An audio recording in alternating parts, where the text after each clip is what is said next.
Discovering Kazakhstan is Dennis Keen's biased view on culture and the modern life of Kazakh people. Amazing landscapes and architectural masterpieces all over Kazakhstan.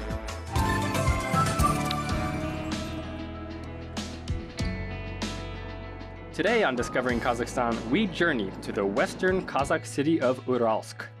The city was built on the banks of the Ural River, which geographers have traditionally defined as the border between Europe and Asia. Cross the city's famous bridge, and you're in a new continent. Come along as we explore the oldest city in the country. Uralsk was founded in 1613 by Cossacks, who called it Yaitsk. Master mercenaries of the Russian Empire, these Cossacks would play a central role in the city's most infamous episode, the Pugachev Rebellion. Local troops were inspired by a conman, Yemelyan Pugachev, to rebel against the Tsarist government, and their uprising was brutally suppressed. These dramatic events would later provide the background for The Captain's Daughter, one of the most famous works of Alexander Pushkin, the national wordsmith of Russia.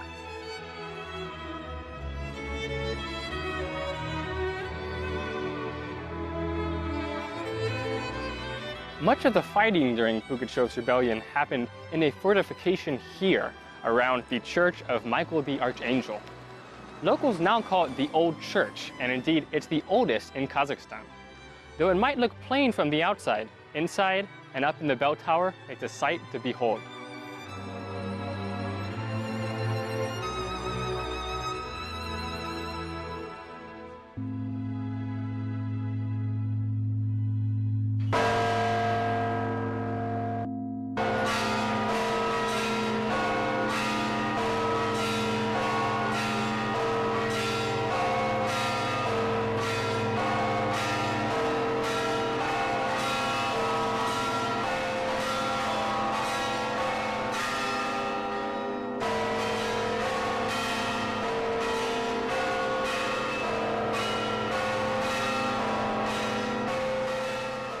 That was a bravado, if deafening, performance from the Panamar, who is the bell ringer up here at the belfry. They ring the bells here at the old church every day at 8 o'clock and 4 o'clock, and it can be heard throughout the city. But it's an entirely different experience to be here right next to these monstrous creations and having these vibrations run through your body. To be quite honest, it was a shock. The first time he rang it, my entire body shook and I had to just plug my ears. And even now, a few minutes after, they're still ringing and there's still this sensation that these church bells continue to ring out over the city. From here, by the way, there's a beautiful view of the city of Uralsk, and I can imagine how lucky he must feel to have this job, to be able to come up here every morning, ring the bells for the city, and wish it a good morning. Vasily, our church musician, has given me permission to try to ring the bells myself, so we'll see how it goes. All I have to do is to put my foot on the pedal here, press it, and that pulls the little ringer inside of this bell, and it immediately vibrates throughout the city.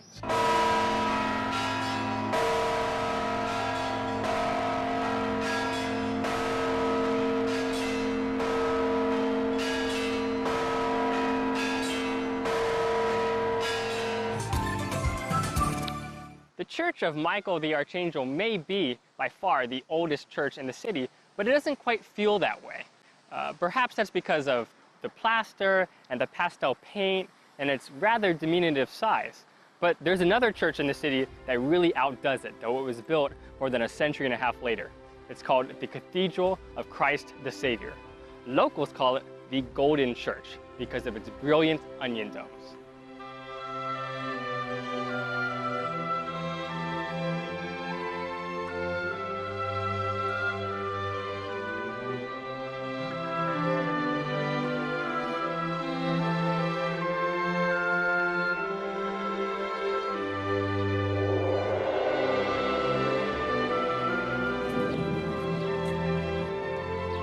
The local authorities decided to build the Golden Church to celebrate the 300-year anniversary of a major moment in Uralsk history, the union of the Uralsk Cossacks with the Russian Empire in 1591.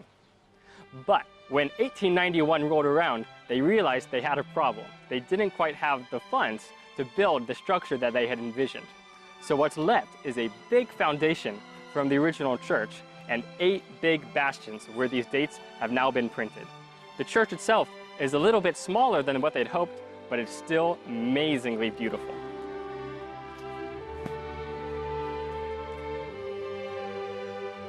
For me, the charm of the church lays in its small details, like the hand-painted sign that shows that the church is preserved as a historical monument, or the mosaic that's hanging above the entrance showing a historic Russian icon, or the carved wooden doors, painted in green and yellow with their handcrafted door handles that might be used to open the doors when the church is closed.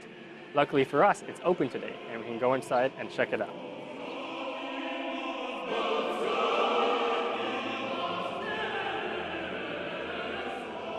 Step into the interior of the church and you'll be shocked by what you see. Candles, chandeliers, chalices, icon frames, all glistening in gold. Everywhere you look is the most intricate detail, and it's easy to get lost in the splendor of it all.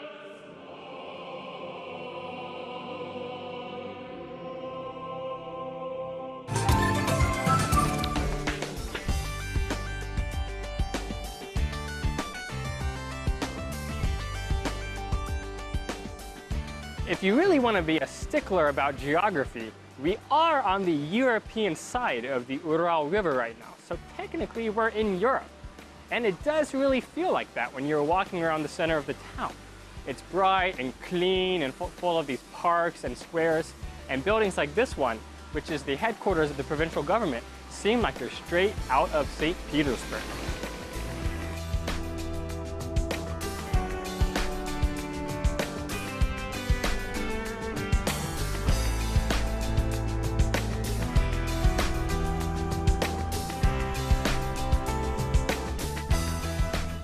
As an architecture enthusiast, walking through Uralsk never gets boring because there's such an interesting mix of architectural styles. On one side of the street, you might see a 19th century merchant's house, while on the other side of the street, there's a modern Kazakh theater. In Uralsk, the past and the present truly sit side by side.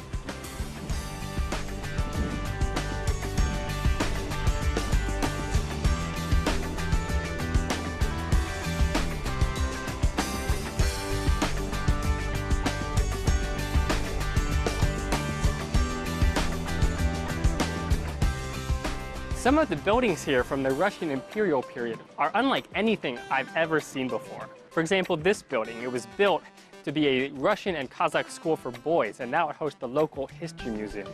If you look at it on the outside, it's really quite strange. It's covered in these blocky facade elements called quoins. There are zigzag ornaments that run around it. The downspouts are made out of this carved metal, and on top you also have these carved green little domes, which could either be Russian or Kazakh looking, depending on how you look at it.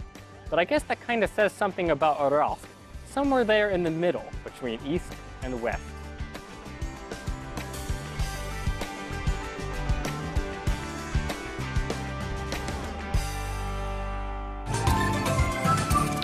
Every city has its local legends, and I want to tell you one about Uralsk.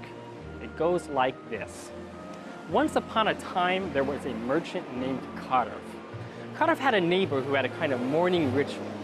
Every day, he'd wake up early and watch the sunrise with his favorite cup of tea. When Karov and his neighbor got in a kind of quarrel, Karov made a promise. He said, "After this day, when I build my house, I'm going to build it so high that you will never see the sunrise again."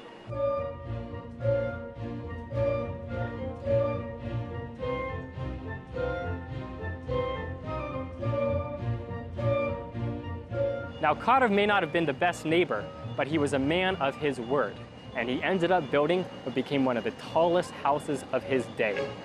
These days, the locals call it the Camel Building, because of its imposing height, but also because of the humps up on the roof.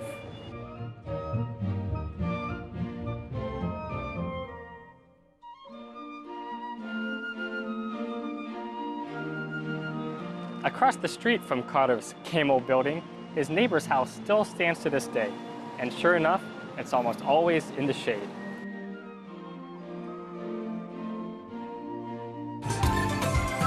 In the center of Uralsk, there's a monument to one of Kazakhstan's greatest heroes. Her name was Manshuk Mametova. Manshuk was a teenage orphan who volunteered to join the Red Army and fight the Nazis during World War II. She became a heroic machine gunner before meeting a tragic end. In her childhood home, there's now a museum where we can learn a little bit more about this amazing young girl.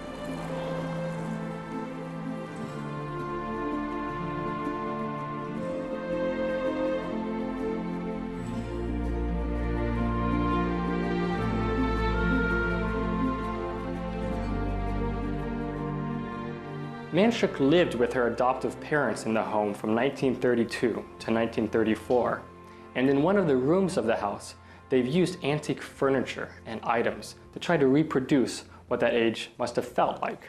So for example, we can see an old globe, an old radio antenna, a kerosene lamp, samovars and old record players.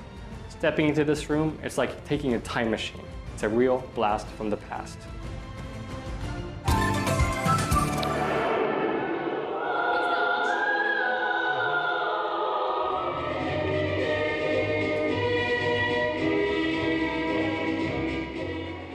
I really appreciate the thought and the attention that's been put into the historical reproduction here at the Manshuk Mametova Museum. There's this amazing recreation in Manshuk's house with this room that's been recreated. And behind Manshuk's house, there's this big building that houses this amazing diorama. It's not just a depiction of the war scene, but also, if you ask the people who work here, they'll dim the lights and there's a whole light show and a musical show that accompanies it. And you can really feel like you're in Manshuk's shoes. It seems that Uralsk has no shortage of young heroes, because in addition to Manshuk Mametova, there's the legend of young Misha Gavrilov. They say that Misha was a 12-year-old boy who was fighting for the Red Army. And when he was out defending the city, he was approached by a man on horseback. Misha somehow knew that this man was from the White Army, and he shot him dead on the spot. When he went and looked through his pockets, he found something amazing: the plans to invade the city. Misha was hailed as a hero, and to this day, people remember him as the savior of Uralsk. Now, there's a statue that many locals somewhat strangely call the dead horse statue, but it's very unique and it tells a story unlike any other.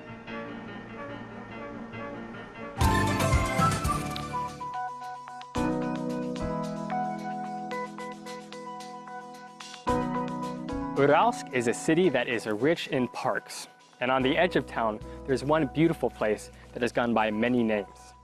In the Russian Empire, it was called Tsarevich Park, after the Tsar's son, the Tsarevich, the royal heir who came here for a visit, and they named it in his honor. During the Soviet period, they called it Gorky Park. But none of these official names ever stuck, because the locals continue to use the same nickname that they've been using for 2 centuries, Khan's Grove.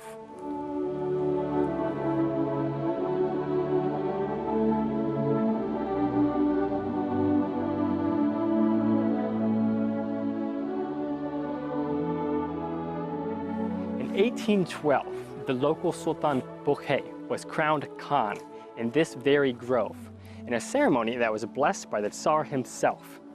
That's because they had agreed that Bokhay would collect a yurt tax from his people, and in return, he would be able to roam the vast land between the Ural and the Volga rivers. This was the beginning of what they called the Bukhay Khanate. The last of these Khans was also crowned here in 1824, Jahangir Khan, in a ceremony with 90 sheep and 40 buckets of beer.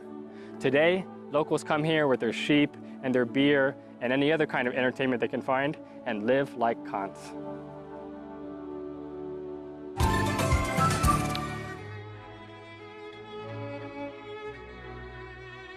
Now I know we're far from the Mediterranean or some Caribbean isle, but for me, this is the ideal vacation. This is the best holiday. Just having a cup of kvass, this kind of fermented Russian drink, some kind of quirky place to sit down and relax, do some people watching, and let the day go by. I'm Dennis Keen. Thanks for joining us today on Discovering Kazakhstan. Hope to see you next time.